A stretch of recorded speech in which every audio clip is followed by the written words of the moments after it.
Hi there to you who are joining me here on the day, well, 2 days after Valentine's Day, where, well, I am loving this dog that I'm drawing. Hope you are too. This dog is a Yorkie, and I am painting him on my iPad Pro, Professional. And, I don't like to think of myself as a professional particularly, but, that's the name of the product. What are you going to do? So anyway, here I am using the iPad Pro and Procreate, which is my weapon of choice. And what I want to do here is give this guy my ink bleed, and I'm going to use my white here, and give him see if I can do this with slightly grayer color. Anyway, so here I am drawing on the iPad, and I'm drawing a dog, as I've been doing now for, when did I start this? In December sometime. I started drawing these dogs, and, I did it honestly, even though I do like dogs and I do like drawing them, I did it really because I wanted to learn how to use the iPad, and I wanted to have a project that would keep me engaged and interested so that I would do all the hard work involved in learning a new skill. So that's kind of what I've been doing. And I've made, I don't know, 110 or something like that of these dogs. I've been putting them on Instagram every day. Maybe you've seen them on Facebook as well. But that's been my thing, is making these dogs. And it's been quite fun. I have learned a heck of a lot from doing that. So I'll continue working on that guy in a minute. I'm here to talk to you. So anyway, thanks for joining me here today. And it's a nice day here in New York City. I hope it's nice wherever you are. It's actually not that nice. It's warm. It's unusually warm, but it is also wet and humid. So you can't have everything. It's February, and it's I think over 50 degrees here in New York, which is scary, if nothing else. Anyway, so what I wanted to talk to you about was not dogs, but something that I had been thinking about, which is, I've been making these dogs. I have a whole bunch of them, and I've been thinking, well, what am I making them for? What am I going to do with them? And so the opportunity, to think about, what do you do with the work that you make in your sketchbook? I've had people ask me this. They say, what happens if I get really old and I pass away and I have all these sketchbooks there, and what's going to happen? Is my family going to look after them? I think that's a morbid fear. I don't think it should stop you from filling sketchbooks. You make them for you. But ultimately, I think when we make our sketchbooks, there are times when we think, I'd like to do something with this. I'd like to do something with these drawings I've been doing. I'd like to, I don't know. For me, on Instagram, I follow a bunch of illustrators who I admire. They're always making cool stuff, right? They're always making prints. They're making products. They make tea towels. They make mugs. They make children's books, calendars, all kinds of stuff. So they're always out there making these products. And, in a way, that's what illustrators do. They usually make their illustrations for some other purpose, usually for a client or something like that. But for those of us who are just doing it for fun, we might still want to have an opportunity to make something kind of deeper, or bigger or more ambitious than filling our pages in our sketchbook. Now, I'm not going to tell you that filling the pages in your sketchbook isn't really important, because, as you hopefully know, I think it's incredibly important, and I do it and have done it for a long time, and have put a lot of energy into it. So I believe that it's crucial. But, again, sometimes it's nice, like with this dog project I've been doing, to just get a bit deeper, to say, I want to learn some more from it. I want to take my work to the next level, and the next level might be learning how professionals do it.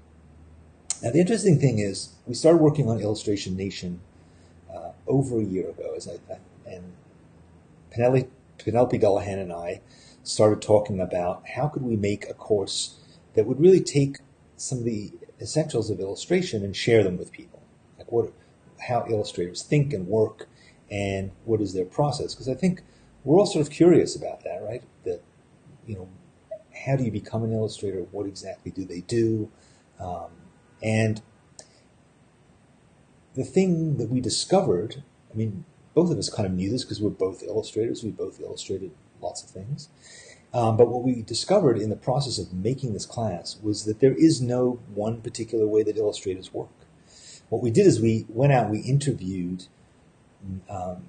9 other illustrators, and we asked them, what are the steps that you take to make something? And tell us about how you come up with ideas. Tell us about how you work through the different possibilities of making something. In other words, what are the different options, different ideas, different approaches you might come up with? And then once you've come up with an idea and you know what you want to do, how do you decide what you're going to do with it? How are you going to refine it? How you're going to execute it? What your composition is going to be like? What your typography, how that's going to work? Your color palette. And then ultimately, once you've gotten this refined, how do you deal with all of the considerations you have to actually reproduce something, to make something, right? I mean, I see it a lot of times where people, even something as simple as taking a picture and putting it online, right? Taking a photograph of your sketchbook and putting it online. I see the difference, and maybe you do too, between somebody who doesn't really know what they're doing and how a professional illustrator does it. When you go to Instagram and you look at the work of the professionals, just the way it's presented, the way it's lit, the way the colors are vibrant, how it sits on the screen. All those are things that illustrators understand because they understand the technology. They understand how the colors work. They understand what requirements you have to have. So these things sound technical, but they're actually really interesting to learn about, and they make you, again, think about the art that you're making, think about the drawings that you're doing, and think about how you can advance. I go back to my example of the dog stuff that I've been doing. I've learned so much since the very first dogs that I did, in part because I've learned about how the technology works. I've learned how to use layers. I've learned how to use different things. I mean, look at this thing. This is crazy. I don't know if you noticed this, but this is the iPad. Where is it here? This is the iPad pencil. It's like a plastic pencil, but this thing is a brush. This is an actual brush, and it has like a rubber tip at the end you can draw with, but you can paint with this brush. And so learning about those things, and it took me a while to get into it, to learn about that. So I think when you learn these technical things, again, I bring them up not because it's important to master them in order to become a professional. I bring them up because they're really fun. It's interesting to learn how to do things well, don't you find? Or even, in my case, I generally don't do most things that well, but I'm always learning so that when I see somebody do it well, at least I kind of understand how they did it, right? It's kind of like if you're an amateur, golfer, and then when you watch golf on TV, you connect to it differently, right? So similarly, when you learn about how illustrators work, you learn about the choices they make, the decisions they make, all that kind of stuff. It really helps you to just have more fun doing it, honestly. So even if you're not thinking, I'm not ever going to be an illustrator. What's he talking about? I have a job, or I've worked long enough. Last thing I want to do is do that. It's still cool to learn about. And so the idea of Illustration Nation is this, that you, over the course of 4 weeks, will learn the various steps that illustrators take. And you'll also realize how varied those steps can be, because every illustrator seems to come up with their own methodology, their own toolkit, and so forth. So you'll learn about this incredible variety of ways of doing it, but it's all based on a foundation, that there are certain kind of steps, and those steps are interpreted by different people. This brush, Robert, is, what is the name of it? I can post it later on. I forget the actual brand. It's, I bought it on Amazon. was reasonably expensive actually, but it's a special brush that's designed.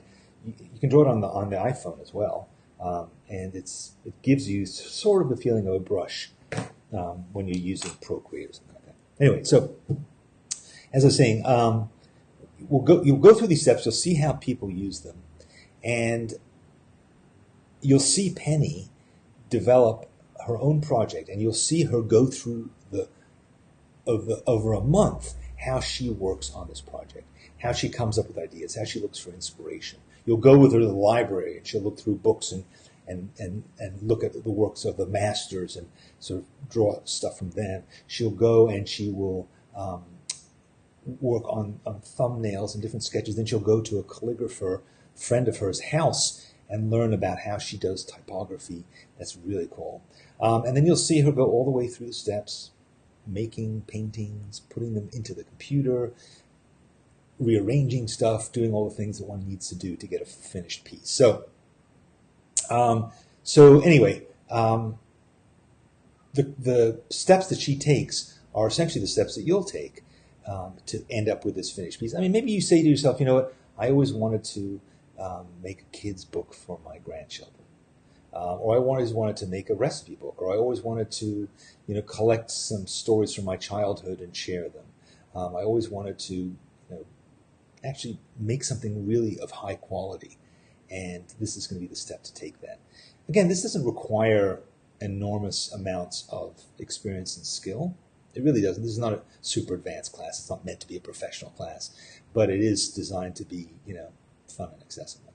Anyway, so over the course of this journey that Penny goes on, she also calls and interviews these different illustrators. And at the end of each week's classes, after you see her explain what she's doing, and bringing in the kind of points of view of the various people who she speaks to, you'll then also get to see the whole essentially unedited interview that she did with each of these artists. So each week, in addition to the regular class, you also get 2 to 3 almost hour-long interviews that you can watch, or you can even just listen to them, honestly, while you're working on your own project alongside it.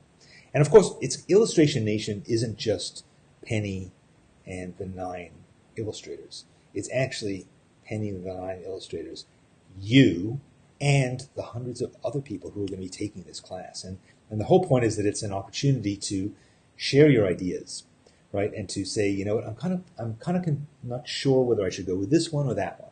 I'm not sure whether I should set the type or if I should hand letter it. What do you guys think? Do you think that it would be interesting? I'm not sure if this should be a T-shirt or if it should be a tea towel, whatever it is. You will have a whole group of people who are going through the same thing as you are. And there's nothing better than that. One of the not good things about being an illustrator is you spend a lot of time sitting alone by yourself working without anybody to really ask for advice and opinions. With this class, of course, we'll have the typical Sketchbook School community thing, but in this case, I think we're doing much more than just saying, like, is this any good? It'll be an opportunity to say, give me some feedback. Give me your opinion. Help me to figure this out. And we'll also get to see each other's work progress over the course of 4 weeks. So we'll see, like, oh, I'm thinking of doing this, to week 2, here's a bunch of different ideas I'm thinking about. Can you help me to pick the best one? To week 3, I've picked my idea I'm working on. Here's my general layout. Do you prefer this composition to that composition? To week 4, all right, I'm almost done. I'm just tweaking the colors. I'm just doing this and that. To the end of the class where you go, you know what? If you like that thing I've been working on for 4 weeks, I'd love to send you a copy of it, or I'd love you to go to my Etsy store and buy it, or I'm going to submit it to this magazine and see if they'll publish it, whatever it is. It's going to be this whole journey that we go on together, so I'm really excited about that. So anyway, let me just look at your questions and see what you want to know about this class. I don't see any specific questions, but yes, Anna, I'm glad that you said that. Anna says, I appreciate, let me just add this to the screen here. I appreciate how Sketchbook School encourages me to learn new ideas, tools, and more. Where else can I try new ideas and learn from professionals? Well, that's great. I'm glad that you feel that way. And that's really the idea, I think, behind everything that we're doing at Sketchbook School. for those of you who know us and know how we work, we're not really interested in just like teaching you a technique. Here's how to, this is not like Bob Ross country, which is, I love Bob and his afro. This is not Bob Ross country in the sense of like, here, we're going to teach you exactly how to paint this painting. We want to show you just how people do this, right? How often do we get in life an opportunity to go and, as Robert says, sit at the feet of a master? And that's how artists used to work, right, and learn in the days before art schools. That's how Michelangelo, Da Vinci. He was what's it called? What is the term I'm looking for? Having a senior moment here. He was help me, people. An apprentice to other masters, right? So, and they say that that's the best way to work. The best way to learn is to watch somebody else working, to sort of be exposed to their process, but not in order to copy them. That's never the point of what we teach you, but just to incorporate what you're learning into what you're doing. Incorporate, all the new ideas that you're picking up into whatever it is you're going to make. Yes, thank you, Adriana. So apprentices, we are all apprentices, and as part of Illustration Nation. Here's an interesting thing that I learned also. I mean, it was one of the fun, as I said, one of the fun parts of making this class was that all of these artists and illustrators who we spoke to, they all said, please let me know as soon as this class is available because I want to see what other people do. They all want to continue to be apprentices of each other. So I think it's going to be a very kind of democratic experience. Nobody's an expert. I mean, even Penny is just our leader, our guide. But in the end, we're all teaching each other, and I think that's the best way to learn. So anyway, we're going to be starting pretty soon. And if you're really busy and you say to yourself, you know what, I like this idea, but I don't have the time to do it right now, that's okay. You can still sign up, and you'll have lifetime access to this, so you can work on it whenever you want to. And also, if you say to yourself, I really don't know what I'm going to do, we will help you to develop ideas, to come up with what is it I'm going to do. I don't really know, And also, this is a 4-week class. I think honestly, it could be a 40-week class. I think that people are going to spend a lot of time working with the material for this class, because I think the idea that you're going to do an illustrated book that quickly, I don't know. I've never done one that fast. It's going to take time, so you will learn these basics, and then you'll continue to work with them. So I think you'll find that this becomes like a resource that you'll come back to. It's sort of what I would call like an encyclopedic kind of class. It's got a lot of stuff in it, a lot of stuff. In fact, when we first finished making it and I shared it with the other people at Sketchbook School, they were like, this is overwhelming. Not overwhelmingly bad, but there's just so much stuff in here. It's very rich. So anyway, it will take a certain amount of your time, not a ridiculous amount of time. Honestly, I'm always aware of that you're busy and you have other stuff to do. But I think, it'll just be fun to do. And even if you don't feel ready, like who was it who was saying before that she had just started? Nicole, you're just starting to do daily sketching, so you might feel like this is way beyond you. I still think it'll be interesting to see, because we're going to show a lot of work. We're going to show a lot of examples, and this might be the inspiration that you need to continue your daily creative habit. I'm glad that you're doing daily sketching, but there are a million reasons that life will try to convince you that you should stop. So I would say, this could be a fun kind of resource to have. Anyway, one of a multitude of Sketchbook School classes that we are working on now. We are very busy here making new stuff. We are actually in the process of production on 2 other classes to follow Illustration Nation. So once you have finished this, we will have many other things for you to do, and it will be 2018 will be a great and creative year for all of us. I'm looking forward to Illustration Nation and to figuring out what to do with my dog collection. Or maybe I won't work on the dog collection. I've also been thinking of doing a sort of an illustration. I've been looking at a lot of Myra Kalman's work recently, and I've been thinking about doing maybe a kind of more painterly book of stories from my grandparents' childhoods. I thought that would be kind of interesting to do. I've also thought about doing a calendar and some T-shirts. Oh, and also Rizzo printing. For those of you who get our zine, you'll have seen a little piece that I wrote about Rizzo printing in the last issue. And if you don't get our zine, well, hell, sign up for it. It's free. And it comes out every couple of weeks. So we like doing it. We hope it's interesting to you. All right, guys, I don't want to take up any more of your time when you could be lunching or napping or, I don't know, drawing. I'm going to go back to working on this Yorkie. And I hope you have a nice day. I hope I see you in Sketchbooks, in Illustration Nation. It's going to be really, really fun. I promise you. Okay. Any other questions? Class dismissed. Excellent. Bye-bye.